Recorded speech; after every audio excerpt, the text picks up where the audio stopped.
Assalamu alaikum, students of class 9.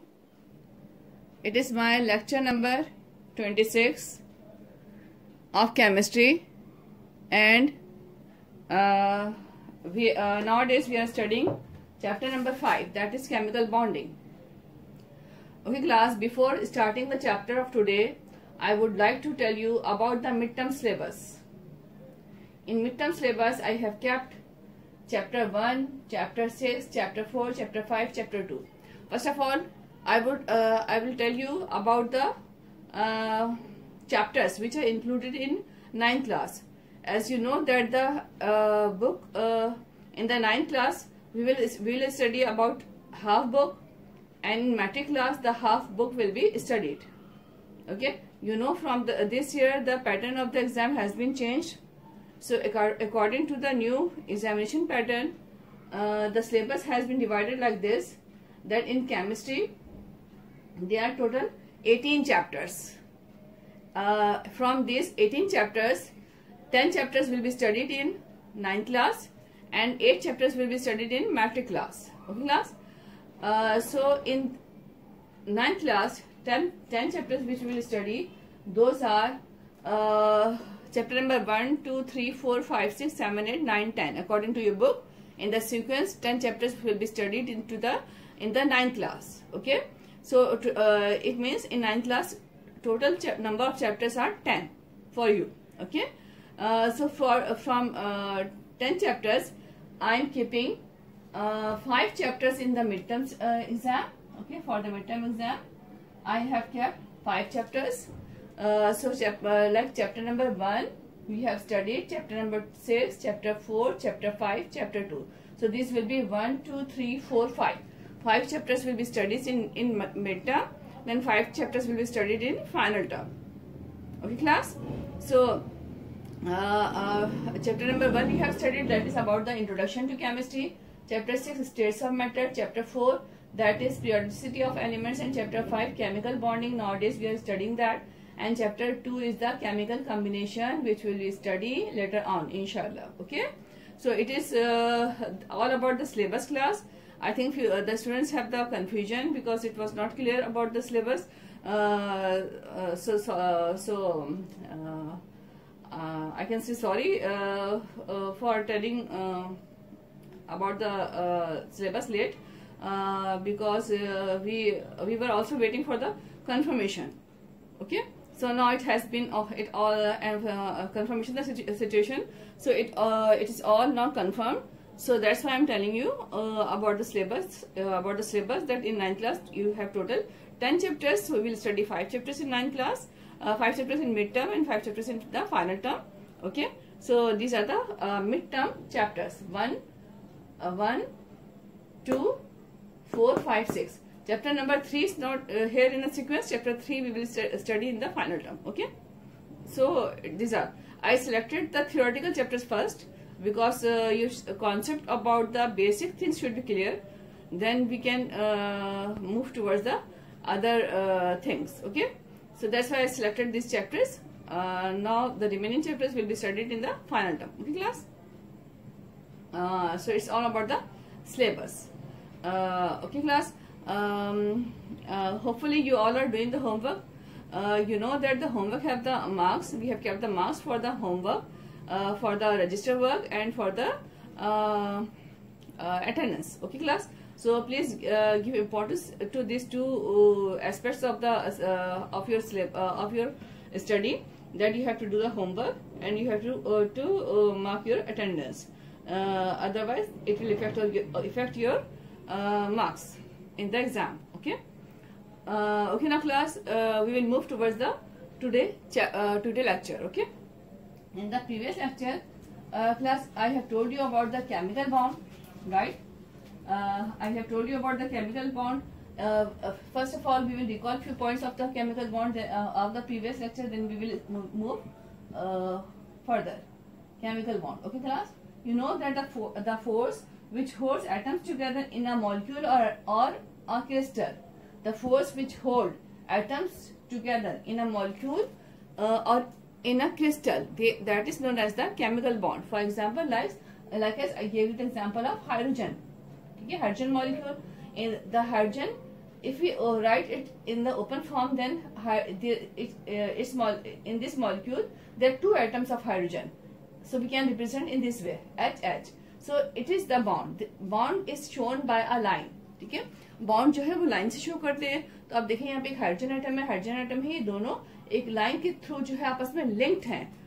एक इस line ने, ये जो इस फोर्स ने जो है इनको लिंक करके रखा है, होल्ड करके रखा है. ठीक है, so this is called as the chemical bond. Okay, chemical, how does a chemical bond form? ठीक है, in the shortly I can say that chemical bond forms by two ways. ठीक है, by two ways, by the transfer of electron. When the chemical reaction takes place, by transfer of electron chemical bond may form, or by sharing of electron. ठीक है ना, sharing of electron chemical bond may form. Okay, या तो chemical bond जो है sharing of electron से form होगा, या फिर जो है ट्रांसफर ऑफ इलेक्ट्रॉन से फॉर्म हो सकता है. तो ये दो तरीके हैं जो अब केमिकल बॉन्ड की फॉर्मेशन के लिए.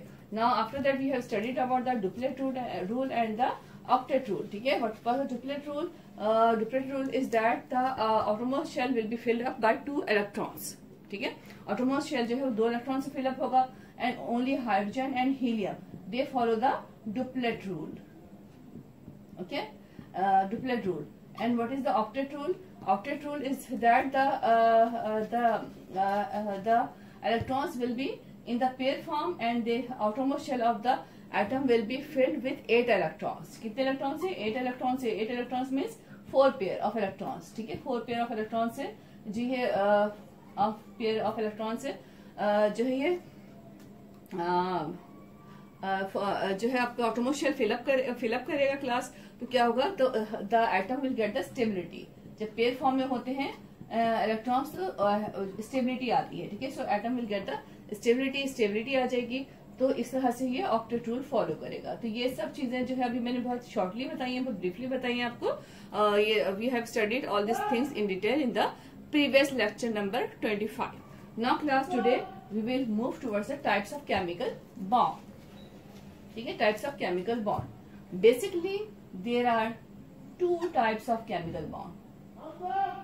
ठीक है, basically there are 2 types of chemical bond. Basically 2 types हैं. ठीक है ना, लेकिन इसको अभी मैं बताती हूँ. ठीक है, अच्छा, बाय द आयनिक बॉन्ड. ठीक है, it is called as ionic bond which takes place by the transfer of electron. ठीक है, बेसिकली टाइप्स 2 तरह से हैं, यानी ट्रांसफर ऑफ इलेक्ट्रॉन के थ्रू, ट्रांसफर ऑफ इलेक्ट्रॉन के थ्रू जो बॉन्डिंग होती है, that is called as the ionic bonding. Ionic bonding. Okay, and जो sharing of electron, sharing of electron के थ्रू जो बॉन्डिंग होती है, that is known as the covalent bonding और coordinate covalent bonding. Coordinate covalent bonding and coordinate, ये पूरा एक word, एक टर्म है, bonding. Okay, it is class, I am again repeating, there are basically 2 types of chemical bond. ठीक है, ionic bond and covalent bond and coordinate covalent bond. Okay, ionic bond is 1 type, covalent bond is another type, coordinate covalent bond is a sub type of the covalent bond. ठीक है ना, ये covalent bond की ही एक type है, coordinate covalent bond. तो basically 2 ही types हैं. जो आयनिक बॉन्डिंग एक टाइप है. ठीक है, नंबर 1. सेकेंड क्या है आपके पास? Covalent bonding is the another type, और coordinate covalent bonding is the sub type, यानी इसी की एक टाइप है, इसी की एक टाइप है जो शेयरिंग के थ्रू ही होती है. It is the sub type of the covalent bonding. Okay, अच्छा, जो ionic bonding it takes place through transfer of electron, and the covalent bonding and coordinate covalent bonding takes place through the sharing of electrons. ठीक है, electrons की sharing के through होते हैं. Right class, so there are 2 basic types. ये 2 basic types हैं जो कि रिएक्शन में जिनके थ्रू जो है कोई भी केमिकल रिएक्शन प्रोसीड करता है, और जो है कोई भी मॉलिक्यूल फॉर्म होता है, तो इनके थ्रू जो है केमिकल रिएक्शंस जो है प्रोसीड करते हैं. Okay class, Now I will explain the ionic bonding. First of all, I will explain the ionic bonding. Then I will explain the covalent and coordinate bonding in further lectures. Now today class we are moving towards the ionic bonding. Okay, what is the ionic bonding and how does it take place? Okay. Okay class, ionic bonding. Okay, ionic bonding. We will. It is the first type of chemical bonding which takes place through the transfer of electron. Transfer of electron. Now, what is meant by the transfer of electron? Okay, I will explain it. First of all, I will tell you about its definition. The definition is that the attraction that binds,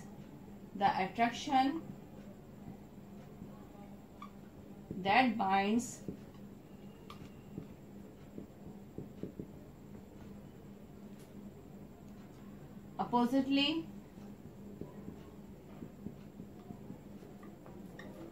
charged ions together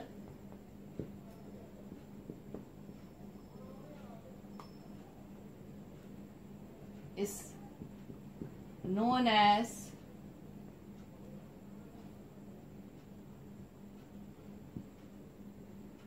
ionic bonding. Ionic bonding is also called as electrovalent bond. Okay, second name of ionic bonding is the electrovalent bond. Okay, class, I am explaining the definition. What is the definition? The attraction that binds oppositely charged ions together is known as ionic bonding. Ionic bonding is also called as the electrovalent bonding. Okay class, electrovalent bonding यानी क्या है, जब ions बनते हैं तो opposite ions में, यानी ions दो तरह के होते हैं, पॉजिटिव आयन और नेगेटिव आयन. ठीक है, तो पॉजिटिव और नेगेटिव आयंस में जो अट्रैक्शन होती है और वो अट्रैक्शन उन आयंस को आपस में जोड़े रखती है. ठीक है, that is known as the ionic bonding और इलेक्ट्रोवैलेंट बॉन्डिंग. ठीक है, right class. The attraction that binds oppositely charged ions, या अपोजिटली चार्ज्ड आयन यानी आयंस दो तरह के होते हैं, positive ion, negative ion. Right, तो जो अपोजिट आयंस यानी पॉजिटिव और नेगेटिव आयंस को जो अट्रैक्शन पावर आपस में जोड़े रखती है, वो जो पावर है वो कहलाती है आयनिक बॉन्डिंग और electrovalent bonding. And the bonds which are formed by this process, they are known as ionic bond or the electrovalent bond. Okay. Now let me explain. First of all, let me explain about the ion. ठीक है, I think I have explained it in the chapter number 4, but I will repeat it. ठीक है, किसी को अगर याद ना हो तो मैं repeat कर देती हूँ. Now what is the ion? Ion क्या होता है? ठीक है, you know that atom. ठीक है, atom is the smallest particle of the universe, right? It has the proton, neutron and electron in the structure. Okay, when for example like this sodium atom. Okay, sodium atom, it has the 11 atomic number, right?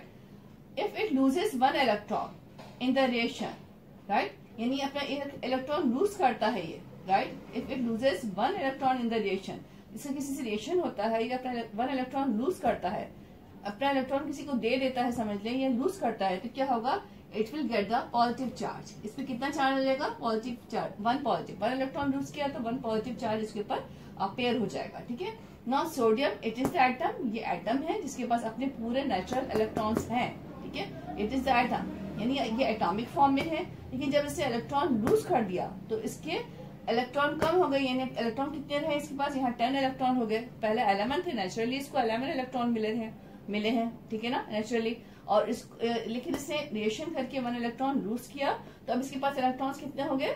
10 electrons हो गए. और जो electron loss किया उसको हमने plus charge से show कर दिया. Now it has become ion. ठीक है, आयन बन गया. और कैसा आयन है? ये पॉजिटिव आयन है. Right class. So it means ion, positive ion form by loss of electron. By loss of electron. Positive ion कैसे बनता है? लॉस ऑफ इलेक्ट्रॉन के थ्रू बनता है. Okay, now let's talk about the another item like chlorine. ठीक है, chlorine has 17 electrons, right? Chlorine में 17 electrons होते हैं. अच्छा, it has gain, suppose it has gain 1 electron, यानी जो सोडियम ने इलेक्ट्रॉन लूज किया वही इलेक्ट्रॉन इसने गेन कर लिया, ठीक है। इट हैज गेन 1 इलेक्ट्रॉन, इसने 1 इलेक्ट्रॉन गेन कर लिया, तो हम कैसे शो करेंगे class? We show it by negative charge, Cl negative, it means Cl negative, okay, it mean it has gain the electron, so we show it by negative sign and it is called as a negative ion, ठीक है। ये atom है, ये chlorine atom है जिसके पास अपने पूरे electrons हैं, इसने रिएक्शन किया, रिएक्शन करने के बाद 1 इलेक्ट्रॉन गेन कर लिया, गेन को हम नेगेटिव साइन से शो करते हैं, यानी 1 इलेक्ट्रॉन गेन किया तो 1 नेगेटिव साइन शो करेंगे, 2 इलेक्ट्रॉन अगर किसी के पास गेन किया तो 2 electron show 2 negative sign show करेंगे, right class. So it has gain 1 electron, so we are showing 1 negative sign, so it has become negative ion. अब ये आयन बन गया, क्यों? इसलिए कि अब इसके पास इलेक्ट्रॉन्स कितने हो गए? इसके पास अब 18 इलेक्ट्रॉन्स हो गए। कितने थे पहले? 17। एटम फॉर्म में जब था 17 इसके इलेक्ट्रॉन्स थे, क्योंकि एटॉमिक नंबर भी 17 है, जितना आपको बताया था मैंने कि always the atomic number of proton, number of electron are same, ठीक है। ये बस ये फॉर्मूला याद रखें हमेशा, हमेशा atomic number of proton and number of electron हमेशा सेम होते हैं, ठीक है। तीनों चीजें हमेशा हर एटम में सेम होती हैं। नंबर ऑफ एटॉमिक नंबर क्या है? 17 है, इसका मतलब नंबर ऑफ इलेक्ट्रॉन भी 17 है इसमें, ठीक है ना। तो इसमें 17 इलेक्ट्रॉन्स थे, इसने 1 इलेक्ट्रॉन गेन किया, तब कितने हो गए? 18 इलेक्ट्रॉन हो गए, यानी इलेक्ट्रॉन बढ़ गए ना। जब इलेक्ट्रॉन बन गए तो ये नेगेटिव आयन फॉर्म हो गया क्लास, ठीक है। तो it is all about the ions. ये आयंस के बारे में था, पॉजिटिव आयन, नेगेटिव आयन, ठीक है। तो ये जो चीज है इसको मेमोराइज करिएगा क्लास, इसको याद रखिएगा। ये 2 पॉइंट्स बहुत इंपॉर्टेंट पॉइंट्स हैं। इसी के आयन का वर्ड बार बार रिपीट होगा, ठीक है। एटम तो सबको ही पता है, लेकिन आयन का वर्ड बार बार रिपीट होगा, तो आयन का वर्ड जब भी आए तो इससे आप जो है माइंड में एटम का कॉन्सेप्ट मत लेगा। एटम ठीक है, लेकिन आयन जो है ना आफ्टर रिएक्शन फॉर्म होता है, यानी जब किसी से रिएक्शन होगा तो आयन फॉर्म होगा। एटम तो अपने नेचुरल फॉर्म में होता है ना, लेकिन जो है आयन जो है वो आफ्टर रिएक्शन फॉर्म होगा, भले वो पॉजिटिव आयन हो या नेगेटिव आयन हो, आफ्टर रिएक्शन फॉर्म होगा। रिएक्शन के बाद 2 ही कंडीशन है, या तो लॉस ऑफ इलेक्ट्रॉन होगा या फिर गेन ऑफ इलेक्ट्रॉन होगा, ठीक है। लॉस ऑफ इलेक्ट्रॉन होगा और second condition is gain of electron होगा, ठीक है। अगर लॉस ऑफ इलेक्ट्रॉन होगा तो पॉजिटिव आयन बनेगा, यानी इलेक्ट्रॉन कम हो जाएंगे, पॉजिटिव आयन बनेगा। और गेन ऑफ इलेक्ट्रॉन होगा तो नेगेटिव आयन बनेगा, यानी नंबर ऑफ इलेक्ट्रॉन बढ़ जाएंगे उसमें, ठीक है। So these are the 2 types of ions, ठीक है। I have told you about the ions, ठीक है। आयंस के बारे में मैंने पूरा डिटेल में बता दिया आपको क्लास। तो ये आयंस का कॉन्सेप्ट जो है आयनिक बॉन्डिंग में साथ साथ चलेगा, ओके।